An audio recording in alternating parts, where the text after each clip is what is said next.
Bonjour, c'est moi Marjolaine, votre coach créatif de Siwi Art Thérapie.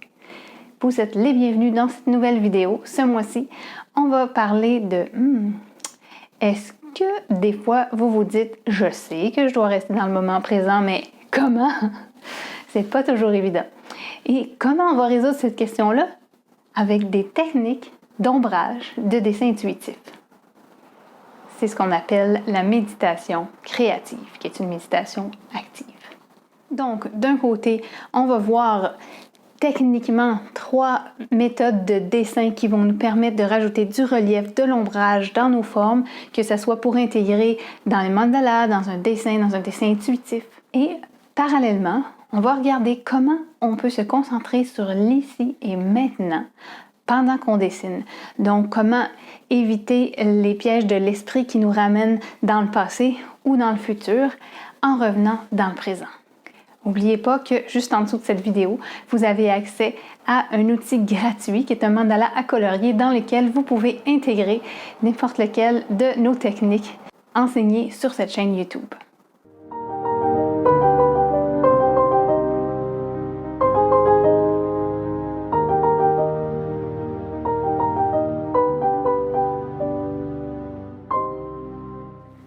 Alors, bienvenue, je suis votre coach créatif. On va regarder un petit peu des thèmes de la méditation créative dans cette vidéo. Comment rester dans l'ici et maintenant grâce au dessin. C'est ce qu'on va voir quand on va se pencher sur notre table à dessin avec une activité qui est justement dans notre agenda zen associé au mois d'avril. Si vous n'avez pas cet agenda, vous pouvez vous le procurer par le lien qui est en dessous de cette vidéo. Mais vous pouvez aussi pratiquer ces exercices avec une simple feuille et un crayon et mettre tout ça en pratique pour vous sentir mieux, vous détendre, vous déstresser.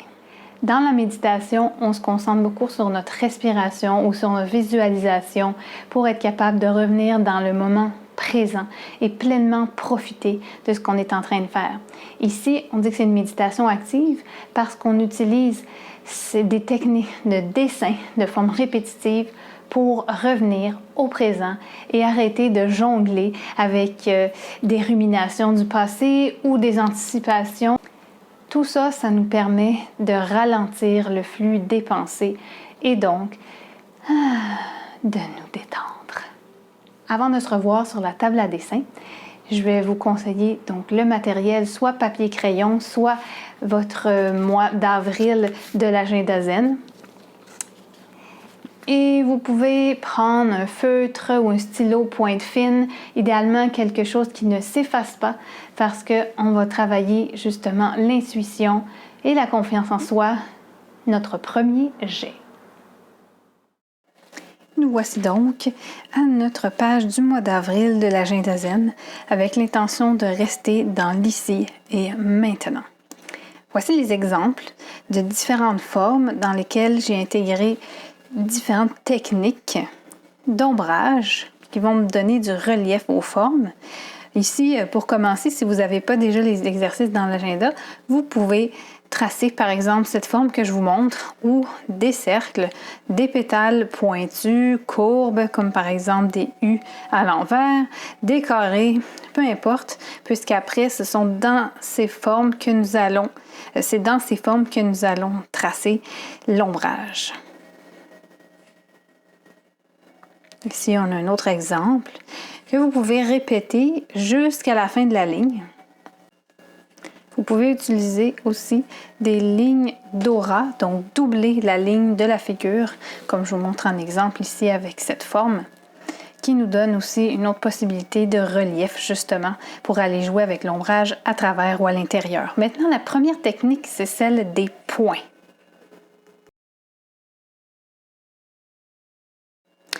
Très simple ici, mais très efficace. On va simplement pointiller, en fait c'est la technique du pointillisme, utiliser une répétition de plusieurs points en ajoutant une concentration beaucoup plus dense dans les zones beaucoup plus sombres. Donc par exemple ici dans le coin inférieur gauche et dans le coin inférieur droit, j'imagine que ma forme étant bombée, ce sont les endroits les plus à l'ombre et donc je vais avoir une concentration de petits points beaucoup plus élevée. Et ce qui va me donner vraiment un effet de profondeur. Et puis après, je vais aller en mettant de moins en moins de petits points vers l'intérieur de la figure. Je peux aussi faire de l'ombre portée avec la même technique à l'extérieur de la forme. Dans les exemples du haut, on voit que la source de lumière est de différents endroits et c'est pour ça que l'ombre portée est sur les côtés ou en dessous. Tandis que là, on va imaginer que ma lumière vient toujours du même coin. Je vais changer pour un feutre un peu plus épais. Pourquoi? Vous allez voir de plus près. Ça fait une différence parce que ça va être plus rapide. Ça va avoir un effet plus frappant avec des points plus gros. Ça dépend vraiment de l'effet qu'on veut faire. Vous pouvez jouer justement avec différents points pour comparer. Je le mets en accéléré ici parce que je pense que vous avez compris un peu le principe, que ce soit à l'intérieur ou à l'extérieur. Dans ce cas-ci, on va imaginer que la lumière vient d'en haut à droite. Donc, la zone la plus ombragée reste celle qui est opposée à la source de lumière. Et c'est celle-là où je vais mettre le plus de points, la plus grande concentration. C'est ça vraiment qui va me donner l'impression qu'elle est à l'ombre.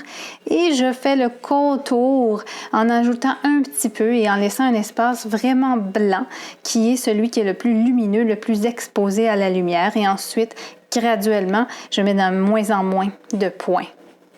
Maintenant, passons à la seconde technique. J'en profite pour vous rappeler de rester bel et bien dans le moment présent si jamais vous voyez que votre pensée s'évade dans ce que vous devez faire après ou ce que vous avez fait avant. Mettez-vous une petite musique relaxante si vous voulez. Alors ici, on utilise des hachures plutôt. C'est une technique qui est très utilisée en bande dessinée, par exemple. Et encore une fois, ces petites hachures-là, on va les faire de plus en plus denses dans la zone la plus loin de la lumière. Peu importe la forme qu'on utilise, c'est le même principe. Ici, les hachures sont plus longues, plus complètes, plus claires, mais c'est la même idée. On laisse une zone qu'on considère plus éclairée totalement en blanc et on va vraiment faire des lignes plus rapprochées. Comme si ici, et la même chose pour l'ombre portée, comme si ici la lumière venait d'en haut à droite et donc portait l'ombre de ce pétale sur le plancher, disons, sur la surface.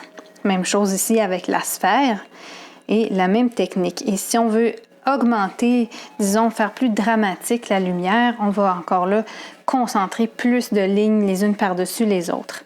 Et encore là, on revient aux hachures dans les zones les plus ombragées, les plus loin de la source de lumière. C'est ça qui nous donne un effet de boule de 3 dimensions avec la sphère. Troisième technique maintenant avec le quadrillé. Pour commencer, on va considérer par exemple que ce cercle est comme le centre d'une fleur, le centre de mandala. Et on veut lui rajouter du relief. Donc, on peut jouer avec l'espacement entre les lignes, comme d'habitude, cette fois-ci en vraiment recouvrant toute la surface, mais en laissant plus d'espace entre les lignes dans les zones qu'on considère la plus claire. Et ensuite, on va les rapprocher de plus en plus dans les zones qu'on considère plus ombragées. Donc, ce sont des exemples. À vous de jouer avec ça, bien sûr. C'est des suggestions. Même principe ici. On va aller sélectionner les zones plus ombragées. Au début, ça ressemble à la technique de la ligne précédente, sauf qu'on va aller rajouter un quadrillage, donc des lignes perpendiculaires pour compléter cet effet. C'est aussi utilisé dans les bandes dessinées, dans le dessin rapide, dans les croquis, pour faire des ombrages. Alors, vous pouvez jouer avec ça dans vos dessins intuitifs aussi.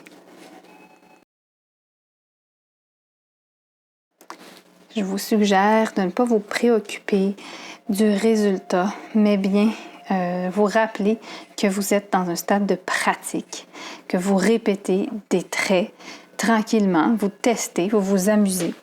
Maintenant, on va faire un petit rappel de la ligne Dora qui est très pratique pour donner aussi du relief et pour nous permettre de jouer entre ce qui est dessus ou dessous. Et ensuite, même technique. Il s'agit vraiment de choisir quelle est la zone que vous considérez la plus éclairée et d'aller graviter autour en ajoutant des lignes plus ou moins longues, même si ces quadrillages-là ne sont pas fermés, c'est tout à fait correct, c'est tout à fait normal, ça fait partie de l'effet voulu. Maintenant, je vous laisse explorer avec les formes qui restent, avec l'espace qui reste sur votre feuille, sur votre ligne. Vous pouvez jouer et mélanger tout ça et on se revoit après. Et voilà. Alors, comment vous sentez-vous maintenant après avoir dessiné, après avoir pratiqué ces 3 techniques pour faire de l'ombrage dans un dessin qui peuvent facilement s'intégrer dans des motifs de mandala ou quelconque dessin intuitif? Merci d'avoir été là. Rappelez-vous que juste en dessous de cette vidéo, vous pouvez télécharger un mandala gratuit pour pouvoir mettre en pratique ces activités. Et on se revoit dans notre prochaine vidéo. Merci beaucoup d'avoir été là. Si vous avez apprécié le contenu, n'hésitez pas à commenter, à marquer j'aime, à vous abonner à cette chaîne. Au moins une fois par mois, on va avoir des nouvelles techniques, des nouvelles stratégies pour se détendre grâce à la méditation créative. À bientôt!